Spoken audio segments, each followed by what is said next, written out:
The 9138th meeting of the Security Council is called to order. The provisional agenda for this meeting is maintenance of peace and security of Ukraine. I will now give the floor to His Excellency Mr. Volodymyr Zelenskyy, President of Ukraine. Thank you very much. Ladies and gentlemen, dear members of the UN Security Council, who respect and fulfill the UN Charter. Dear representatives of the states and leaders who are listening to me now. The UN Security Council is an institution that works for the well-known and defined rules for everyone, according to the regulations, which are still followed even by the representatives of Russia. They are not yet using weapons instead of words in this room, and they are not yet knocking out the chairs of those who sit next to them in the Security Council. But surely no one will be surprised if this hall, the hall of the UN Security Council, is turned into a zone of violence by representatives of Russia. Russia is already flouting the UN Charter. Russia is already violating any rules of this world.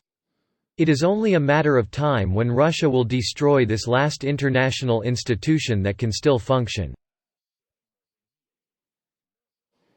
I now call you to action. Anyone in the world can now name hundreds of examples of how Russia violates the international legal order and destroys the body of international law, constantly provokes escalation, constantly responds to any offers to talk with new brutality on the battlefield, even greater crises and threats to Ukraine and the world.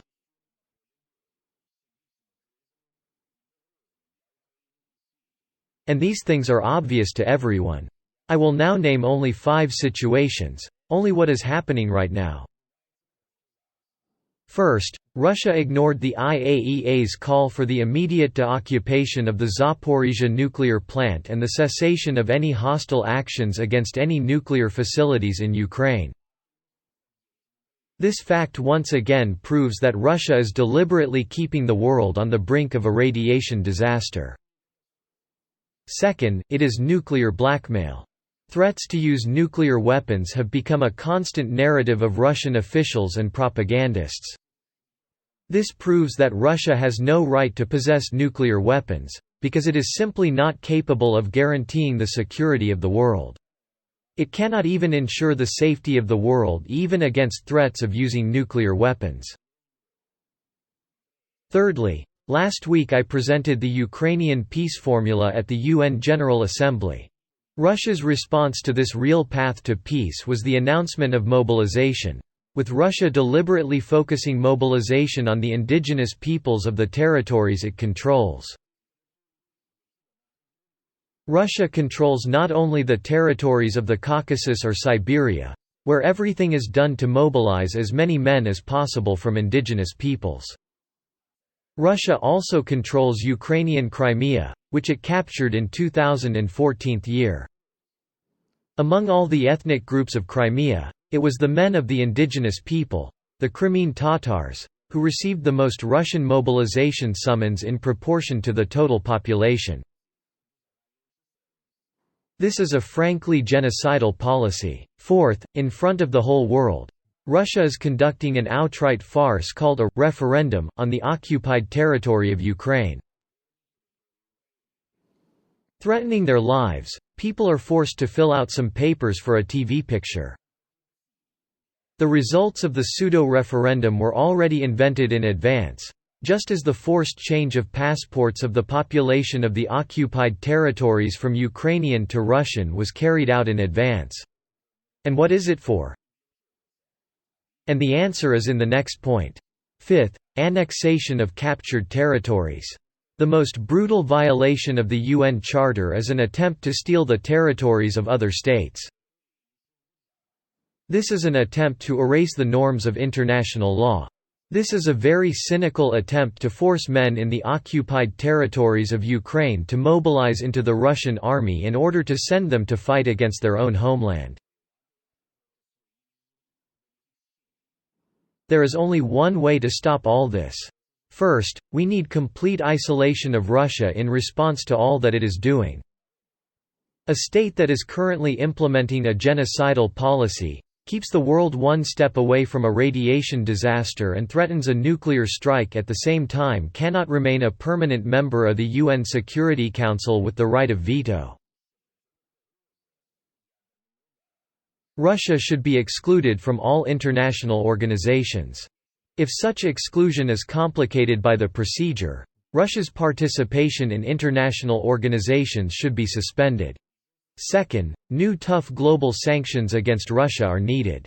Any annexation in the modern world is a crime against all states at the same time, which consider the inviolability of borders to be vital for themselves.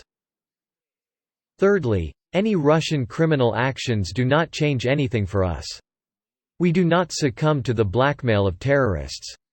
It is in Ukraine and in this war that we defend not only our independence, not only the right to life for our people, but international law as a whole. Ukraine must receive all the necessary defense and financial assistance so that the aggressor loses.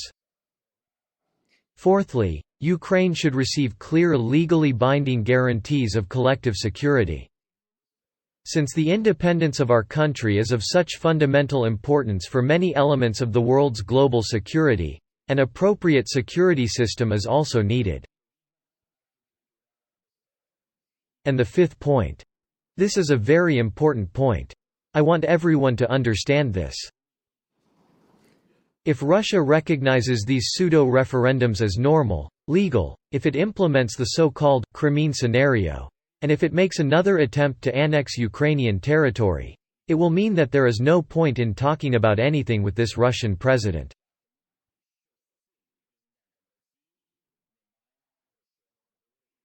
Annexation is the kind of move that pits this president alone against all of humanity. Such a clear signal is now needed from every country in the world. I believe in your ability to act. I am very grateful to the French presidency for the opportunity to participate in this meeting. Thank you all for your attention.